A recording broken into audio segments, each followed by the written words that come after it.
Assalamualaikum warahmatullahi wabarakatuh. Teman-teman sekalian, kembali saya akan menyampaikan salah satu segmen dari webinar Writing Clinic, artikel jurnal yang diselenggarakan APWI BKKBN dengan materi etika penulisan artikel dan disampaikan oleh Dr. Maria Gayatri MAPS. Maria Gayatri adalah penulis senior dan sudah banyak mempublish jurnal ya di jurnal nasional dan internasional bereputasi. Tetapi sebelumnya, teman-teman sekalian, saya sampaikan ucapan selamat datang dan terima kasih kepada teman-teman sekalian yang telah hadir, telah singgah di channel Ruang Bambang WI, ruang belajar kita semua. Yuk kita simak bersama-sama. Assalamualaikum warahmatullahi wabarakatuh. Selamat siang dan salam sejahtera bagi Bapak dan Ibu sekalian. Sebagai pemateri ketiga, dalam hal ini saya diminta untuk menjelaskan terkait dengan etika penulisan jurnal. Tetapi saya akan berbagi pengalaman bagaimana menulis jurnal itu sendiri. Perkenalkan, tadi sudah disampaikan, nama saya Maria Gayatri. Saya adalah seorang ASN sekaligus seorang ibu yang hobinya menulis, Bapak dan Ibu. Jadi saya memang senang menulis. Untuk bisa mengabadikan semua tulisan saya menulisnya dalam bentuk jurnal. Di Google Scholar sudah disitasi lebih dari 500 tulisan. Baik, Bapak Ibu, publikasi jurnal itu apa? Jadi di sini dia proses penyampaian dan penyebaran hasil penelitian atau kajian ilmiah yang dilakukan secara akademis. Jadi tadi sudah sampaikan bahwa yang pertama bahasanya harus bahasa akademis. Yang kedua, ketika kita mau submit ke jurnal, maka harus mengikuti gaya selingkung setiap jurnal, di mana setiap jurnal mempunyai aturan gaya selingkung masing-masing. Jadi mau nggak mau harus ditulis. Maka kalau yang saya lakukan itu apa? Biasanya saya sudah membidik dulu jurnalnya apa. Setelah saya tahu bidikan jurnalnya di jurnal, katakanlah di jurnal kesehatan masyarakat, di Public Health Journal, saya langsung ambil gaya selingkuhnya, baru saya mulai menulis. Itu salah satu cara supaya kita nggak kerja bolak-balik. Nah, masalahnya adalah orang-orang di Indonesia sebagian besar itu mereka itu susah untuk menulis. Saya berkali-kali mengutasi di beberapa kampus itu ketika tanya jawab itu bisa menjawab dengan baik, tetapi mereka dengan baik di tulisan. Kenapa orang-orang itu susah menulis? Yang pertama nggak tahu bagaimana cara memulai untuk menulis itu sendiri. Yang kedua, kita itu takut gitu, takut kita nggak bisa menulis karena kita pede dengan kemampuan kita, takut banyak salah, takut review seperti itu. Dan yang terakhir itu adalah lack of confidence atau kita kurang percaya diri. Padahal kalau Bapak Ibu mulai menulis, intinya tulis saja terlebih dahulu. Masalah nanti benar atau salah itu adalah tugas dari reviewer yang ada di jurnal. Nanti kita udah mulai untuk belajar menulis. Mulai untuk menyampaikan apa yang ada di dalam pikiran kita dan membuat tulisan. Susahnya menulis itu ada 3. Yang pertama mencari topik. Kalau Bapak Ibu sudah dapat mencari topik, maka sudah bisa mulai menulis. Sama memulai menulis. Banyak mahasiswa datang saya nanya seperti ini. Bu Maria, jadi saya topik disertasi saya tentang apa lah? Kan saya bingung. Yang menulis adalah yang bertanya, tetapi saya diminta mencarikan topik. Itu tidak bisa. Jadi langkah pertama yang harus dilewati ketika kita menulis ini adalah mencari topik. Cara mencari topik bagaimana harus mau nggak mau membaca dengan banyak. Supaya kita tahu ada gap apa antara pijakan atau implementasi di lapangan dengan teori yang seharusnya ada. Yang kedua yang susah itu mulai menulis. Karena orang tuh cuma dipikir aja. Tapi kalau nggak mulai nulis, maka juga tidak akan terjadi tulisan itu. Dan yang ketiga adalah merangkai ide sekali. Ide itu sendiri. Caranya bagaimana merangkai ide? Caranya adalah kita mulai dari poin terpesan. Tuliskan pesan-pesan penting. Satu persatu, kemudian baru kita rangkai menjadi satu tulisan. Nah, tantangannya ketika kita mulai menulis, itu yang pertama kalau data primer, kita sudah bisa menentukan penelitian dengan baik. Topik kita ambil terlebih dahulu, desain kita tentukan, baru kita ke lapangan. Tapi kalau data sekunder, tantangannya lebih berat. Memang data sekunder itu lebih murah, gratis, cepat. Beberapa data sekunder dia gratis dan lebih mudah, tetapi tantangannya adalah di topik. Yaitu yang pertama, bagaimana research question driven approach. Kita dapat research questionnya terlebih dahulu, baru kita mencari data, atau data driven approach. Karena data sudah ada dulu, jadi dari data baru kita dapat topiknya. Ini tantangan kalau pakai data sekunder. Yang kedua, tidak semua data sekunder gratis, beberapa harus berbayar. Nah, karena datanya lebih mudah kita dapat, maka kesulitan yang terakhir yaitu kita harus punya kemampuan untuk analisis data sekunder itu sendiri. Tapi jangan khawatir, Bapak Ibu. Dalam menulis jurnal, itu adalah kesempatan untuk berkolaborasi. Kalau kita lemah dalam analisis data, maka kita bisa melibatkan co-author sebagai data analis di jurnal kita.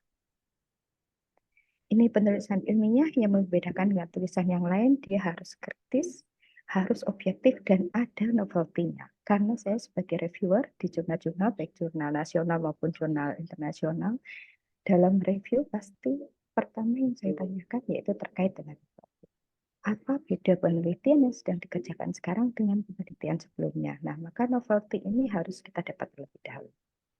Kemudian harus analitis, dia harus kreatif, konstruktif, dan tidak plagiat. Oleh karena itu, nanti berikutnya saya akan menyampaikan bagaimana terkait dengan etika penelitian itu sendiri. Ini langkahnya, kalau misalnya saya menulis sebuah jurnal, yang pertama topik harus ada dulu, yang tadi saya sampaikan. Setelah saya topik baru ada, saya mulai melakukan literatur review untuk menyusun kerangka konsep penelitian. Untuk tahu bagaimana hubungan satu variabel dengan variabel.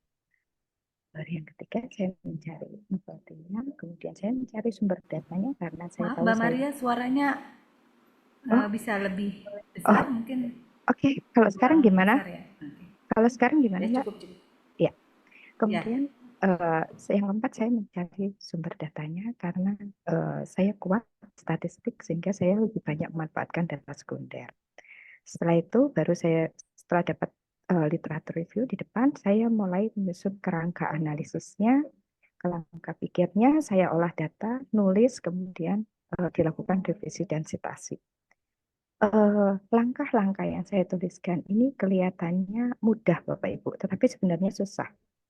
Kenapa seperti itu? Dalam menulis jurnal, ada satu faktor yang penting yaitu mood kita dalam menulis.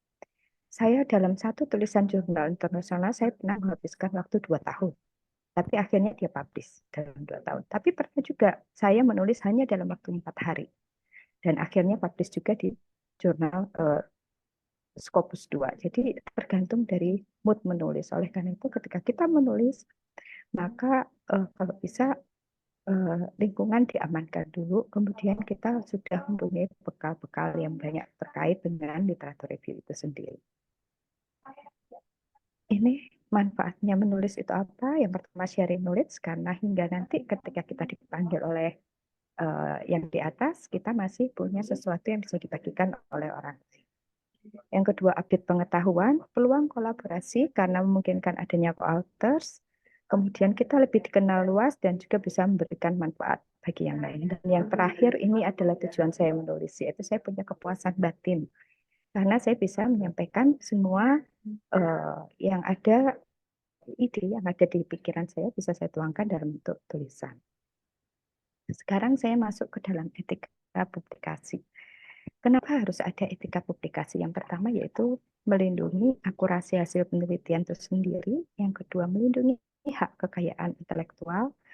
Kemudian menegakkan etika moral dan perilaku. Contohnya ketika ada penelitian yang mengharuskan adanya tes darah, kemudian yang ada mengharuskan adanya intervensi-intervensi fisik, maka di situ etika moral dan perilaku diperlukan. Atau misalnya yang terkait dengan wawancara, misalnya sesuatu yang hubungannya dengan seksual yang mengharuskan kita melindungi privasi dari responden itu sendiri, otomatis etika moral harus ditegakkan. Kemudian yang terakhir juga yaitu menjaga reputasi dari penulis itu sendiri. Etika penulisan seperti apa? Yang pertama harus mengikuti standar penulisan, tadi sudah disampaikan oleh pembicara kedua, yaitu terkait dengan gaya selingkung dari jurnal itu sendiri. Yang kedua yaitu akses data penelitian. Nanti akan saya kasih contoh bagaimana cara kita menyampaikan etika penelitian dalam hal data sekunder. Yang ketiga, kaji etik penelitian. Ini juga bukan harus sih, dia sifatnya opsional, tapi lebih baik dilakukan, bisa dilakukan di lembaga-lembaga terkait yang memiliki komite etik. Dulu di BKKBN ada, di Pusna komite etik, tetapi sejak perpindahan fungsi penelitian ke BRIN, komite komite etik ini sendiri menjadi tidak aktif, atau kaji etik juga bisa dilakukan di berbagai macam fasilitas.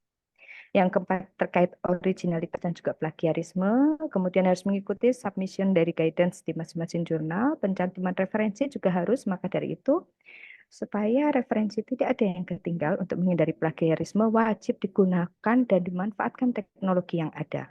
Terkait dengan referensi, ada yang disebut sebagai Zotero, ada yang disebut sebagai Mendeley. Akhir-akhir ini saya pakai Mendeley, tetapi waktu saya S2 saya menggunakan EndNote. Jadi ada banyak software referensi yang bisa kita manfaatkan untuk menghindari plagiarisme itu sendiri. Kemudian authorship dari tulisan, dan yang terakhir yaitu menghindari adanya kesalahan dalam penulisan.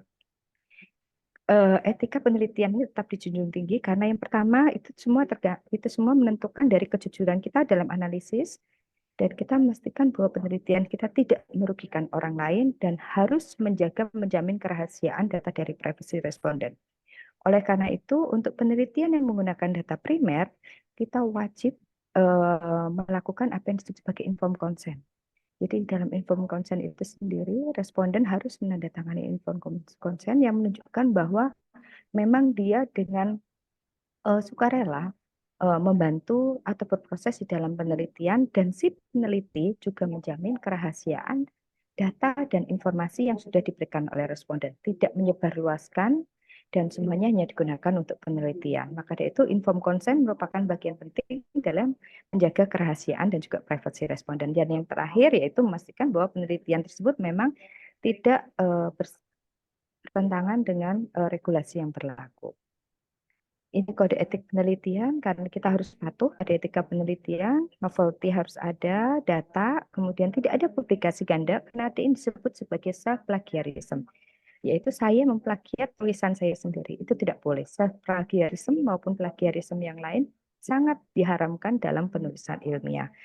Kemudian adanya transparansi dan keterbukaan, responsif terhadap saran karena nanti pasti akan ada masukan dari reviewer, dari peer review. Kemudian adanya acknowledgement atau penghargaan pada kontributor yang telah membantu dalam penulisan kita. Ini adalah gaji etik penelitian yang dilakukan. Yang pertama yaitu pengajuan proposal, setelah itu dilakukan evaluasi proposal, biasanya dalam bentuk ujian. Kemudian kita melakukan perbaikan dan persetujuan, baru setelah komite etik menyatakan approve, kita baru bisa melaksanakan penelitian, khususnya untuk data yang primer. Di sini bagaimana caranya mencegah plagiarisme, Bu Maria? Yang pertama, gunakan kutipan dan referensi yang benar. Oleh karena itu, Mendeley, Zotero, ataupun EndNote adalah skill yang wajib dikuasai oleh Bapak Ibu sekalian yang ingin menulis ilmiah. Karena itu benar-benar memastikan bahwa tidak ada referensi yang tertinggal yang kita gunakan dalam penulisan. Yang kedua, pelajari teknik penulisan yang tepat. Kemudian gunakan alat deteksi plagiarisme. Tadi sudah disampaikan ada yang disebut sebagai Turnitin. Jadi saya kadang berlangganan Turnitin. Saya beli di toko orange atau toko hijau gitu. Jadi sebelum saya kirim ke jurnal, biasanya saya deteksi Turnitin terlebih dahulu. Kalau Turnitinnya di bawah 20%, baru saya akan kirim ke jurnal. Ketika di Turnitin nanti akan ketahuan Bapak Ibu, baris mana yang dia risiko plagiarismenya tinggi. Maka lakukan paraphrase di sana. Sangat haram dilakukan copy paste. Jadi lakukan yang benar, lakukan paraphrase. Tulis kembali tulisan tersebut dengan bahasa kita. Kemudian buat catatan dan daftar referensi yang cantik, yang rapi, maksudnya dengan adanya software-software terkait dengan referensi semuanya bisa terselesaikan. Kemudian pahami konsekuensi plagiarisme, contohnya yaitu pencopotan gelar, dan yang terakhir revisi tulisan dengan teliti. Bapak dan Ibu, bagaimana cara menuangkan menghindari etika penelitian? Ini saya ambil contoh 4 publikasi yang saya tulis baik secara pribadi maupun bersama co-authors. Yang pertama, data ini terkait dengan faktor yang mempengaruhi penggunaan kontrasepsi di pedesaan di Indonesia. Ini saya ambil dari data SDKI. Jurnal ini sudah publish dan juga dia terindeks Scopus secara internasional. Di sini kita lihat jurnal-jurnal saya bisa open source ya Bapak Ibu, tinggal diklik di Google Scholar, tuliskan Maria Gayatri, nanti ada link yang bisa Bapak Ibu download tulisan saya. Jadi ini adalah bagian dari etik penelitian. Di sini yang saya highlight warna kuning, di sini saya tunjukkan bahwa data SDKI yang digunakan itu sudah memenuhi berbagai macam standar terkait dengan proteksi dari manusia sebagai subjek penelitian. Disampaikan juga hasil dari International Review Board-nya, nomornya saya masukkan. Kemudian dipastikan bahwa seluruh responden di SDKI sudah memenuhi informed consent pada saat interview. Artinya apa? Mereka memang bersedia terlibat dalam penelitian dan kita sebagai peneliti juga melakukan jaminan terhadap kerahasiaan data dan informasi oleh uh, responden itu sendiri. Kemudian di sini disampaikan bahwa kita mendapatkan data SDKI itu memang melalui suatu approval dari DHS pusat. Dan juga data SDKI yang kami terima itu tidak melibatkan, tidak mencantumkan data personal informasi dari responden. Jadi ini adalah contoh etik penelitian yang dituliskan.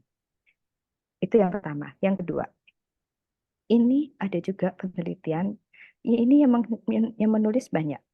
Saya ada di penulis 2 terakhir di sini Bapak Ibu. Jadi di sini ini terkait dengan implementasi program KP. Ini juga sudah publish di jurnal internasional. Nama jurnalnya adalah International Journal of Human Rights in Healthcare. Jadi di sini Bapak Ibu ini juga menggunakan data SDKI. Bagaimana cara kita menuliskan etiknya? Cara menuliskan etiknya ada di bawah Bapak Ibu. Saya tadi sudah ini di bagian ethical. Nah, di acknowledgement. Di sini juga bisa, di sini dituliskan bahwa kita pada saat melakukan penelitian, kami melakukan uji etik melalui kaji etik yang ada di FKM UI. Di sini dituliskan reference number kaji etik dalam hal ini approval dari Komite Etik nomor 120 bla bla bla 2002.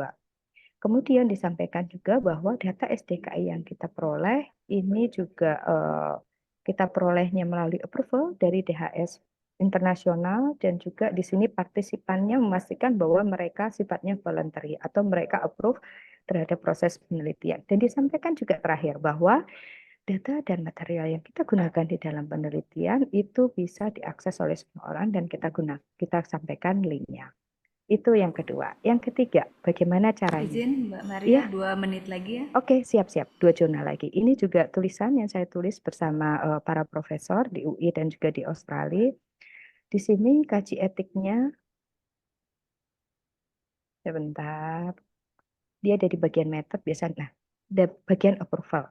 Ditulis bahwa datanya sama sekali tidak ada personal identity, kemudian diperoleh juga approval dari komite etik yang ada di FKM UI.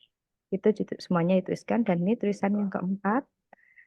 Dia juga data sekunder dari SDKI. Di sini juga ethical approval dituliskan di dalam jurnal bahwa datanya itu free download bisa diambil dari data DHS program dan juga disampaikan bahwa kuesionernya sudah melalui approval dari International Review Board yang ada di ICF Internasional. Jadi intinya di dalam etika penelitian ini Bapak Ibu semuanya disampaikan dengan lengkap. Apa yang ada di dalam etik penelitian juga dituliskan di dalam badan dari jurnal itu sendiri. Demikian Mbak Yeni presentasi dari saya, kurang lebihnya saya mohon maaf.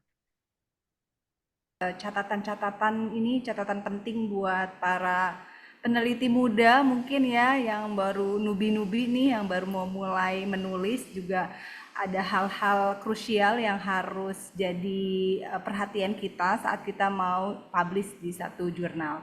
Nah, selanjutnya adalah sesi tanya jawab ya, Mbak Desi. Mungkin tadi sudah dikasih info untuk menuliskan pertanyaan di chat box ya dengan format siapa nama pemateri yang ingin dituju. Kemudian langsung pertanyaannya. Untuk mempersingkat waktu kita tidak membuka sesi ini ya, pertanyaan live gitu. Jadi silahkan diketikkan saja di chat box. Gimana Mbak Desi, sudah ada beberapa pertanyaan ya? Ya, sudah ada beberapa pertanyaan. Nah, ini mumpung Mbak Maria